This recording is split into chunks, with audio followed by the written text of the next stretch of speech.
ఖమ్మం తల్లాడ రేంజ్లోని కనకగిరి పులిగుండాల మధ్య చిరుతల సంచారం కొనసాగుతోంది. ఎలుగుబంటి కూడా ఉన్నట్లు రీసెంట్గా గుర్తించారు. వీటితో పాటు జింకలు, అడవి కొండముచ్చులు సంచరిస్తున్నాయి. 30,000 ఎకరాల్లో విస్తరించి ఉన్న అటవీ ప్రాంతంలో డిఎఫ్ఓ సిద్ధార్థ్ విక్రమ్ సింగ్ అడవిలో సీసీ కెమెరాలు ఏర్పాటు చేయించారు. వన్యప్రాణులను వేటగాళ్ల నుంచి కాపాడే ప్రయత్నం చేస్తున్నారు. 110 రకాల కొత్త పక్షులను గుర్తించారు. రీసెంట్గా కుడి చెవి ఎరుపు రంగులో ఉండే కింగ్ ఫిషర్ ను గుర్తించామంటున్న డిఎఫ్ఓ సిద్ధార్థ్ విక్రమ్ సింగ్ తో మా ప్రతినిధి ఖదీర్ ఫేస్ టు ఫేస్.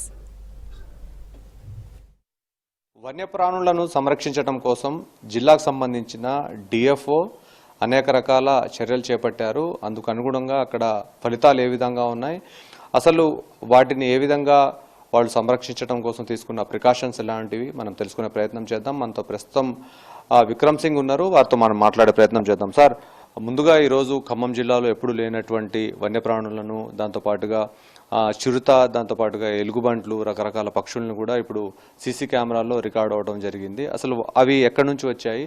అవి ఖమ్మం తల్లాళ్ళ రేంజ్లో ఉన్న అటవీ ప్రాంతంలోనే ఉన్నాయా, లేకపోతే ఎక్కడి నుంచైనా వలస వచ్చినట్టుగా మీరు ఏమైనా గుర్తించారా? మన జిల్లాలో పెద్ద అడవి అంటే తల్లాడ రేంజ్లో కనకగిరి గుట్టల దగ్గర కనకగిరి ఆర్ఎఫ్ఏ ఉంది. అక్కడ పేరు పులిగుండాల పులి వల్ల వచ్చింది. 1970s 80sలో పెద్ద పులి సంచారణ కూడా ఉండేది. ఇప్పుడు పెద్ద పులి సంచారణ ఏం లేవు, కానీ మనం ప్రతి సంవత్సరం ఎదురు బ్యాంబూ హార్వెస్టింగ్ చేస్తాము.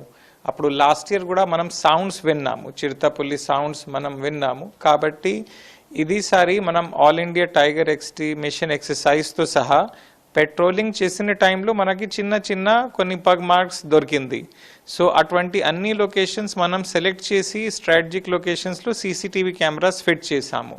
అప్పుడు మనకి లెపర్డ్ కబ్, ఎలుగుబంటి, sambar, dear, mouse dear, Jinka, తర్వాత చాసింగా, తర్వాత చాలా రేర్ మౌస్ డియర్ కోసం మన రాష్ట్రంలో పెద్ద పెద్ద ప్రోగ్రామ్ పెట్టుకొని మనం కన్జర్వేషన్ కోసం ముందుకు వెళ్తున్నాము. కానీ ఇది నేచురల్ హ్యాబిటేట్లో మామూలు సంచారణ ఉంది. తర్వాత civet cat, palm civet cat, అన్ని వీడియోస్, ఫొటోస్ మనకి దొరికింది. సో ఇది చాలా పెద్ద ఫారెస్ట్, ఇంటాక్ట్ 14,000 హెక్టేర్, దాదాపు 30,000 ఏకర్స్ విస్తరణం ఉంది. సో కాబట్టి ఇది నేచురల్ హ్యాబిటేట్లో అంతకుముందు కూడా వైల్డ్ లైఫ్ ఉండేది.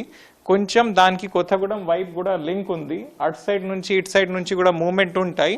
కానీ మన ఎస్టిమేషన్ ప్రకారంగా 10 చిరుతపులి సంచారణ అటే నేచురల్ హ్యాబిటేట్లో నడుస్తుంది. ఒకవేళ అవి అనారోగ్యానికి గురైతే వాటిని మీరు ఏ విధంగా చికిత్స చేసేందుకు ప్రయత్నం చేస్తారు?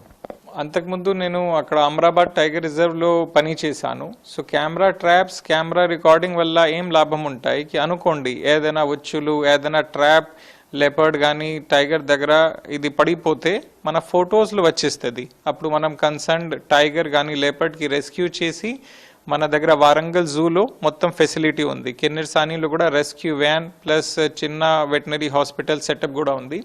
అక్కడ మనం దానికి ప్రాపర్గా ఇలాజ్ చేసి ఇది రీహాబిలిటేట్ చేసి మళ్ళీ రెస్క్యూ చేసి రిలీజ్ చేస్తాము.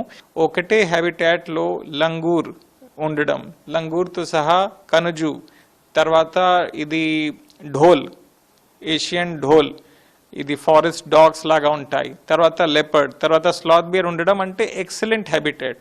అక్కడ ఫుడ్ కానీ వాటర్ అంత ఫెసిలిటీ ఎక్సలెంట్గా ఉంది. రీసెంట్గా మనం లాస్ట్ 2 yearsలో చాలా కేసెస్ చేశాము. హైదరాబాద్ నుంచి కొంతమంది వచ్చి ఇది హంటింగ్, పోచింగ్ ప్రయత్నం చేశారు. అటువంటి చాలా కేసెస్లో మనం అరెస్ట్ చేసి వాళ్ళకి జైలు పంపించేసాము. వాటిని ప్రొటెక్ట్ చేయడం కోసం ఇప్పుడున్న సిబ్బంది కానివ్వండి, అక్కడ ఉన్న వాళ్లకు ఇచ్చిన పరికరాలు ఇవన్నీ సరిపోతాయా? పులిగుండాల ఈకో టూరిజం కోసం గవర్నమెంట్ నుంచి మనకి 4 crores ఈ స్కీమ్ అప్రూవల్ అయింది. సో దాని కింద మనం అన్ని అరేంజ్మెంట్స్ చేసుకుని ఒక పులిగుండాల ప్రాజెక్ట్ ఏర్పాటు చేశాము. సో అప్పుడు మనకి రెవెన్యూ, టికెట్ వల్ల రెవెన్యూ వచ్చేస్తుంది. అదే టికెట్ రెవెన్యూ వల్ల మనం ఇప్పుడు 4 వాచర్కి హైర్ చేశాము. వాళ్ళే అక్కడ టూరిజం ఏరియా తిరిగి ప్రొటెక్షన్ చేస్తున్నారు. దాంతోపాటు ఇప్పుడు అంత పెద్ద అడవి ప్రొటెక్ట్ చేయాలి అంటే 30 నుంచి కూడా తక్కువ పడతారు. కాబట్టి మనం latest technology thermal drone procure చేశాము.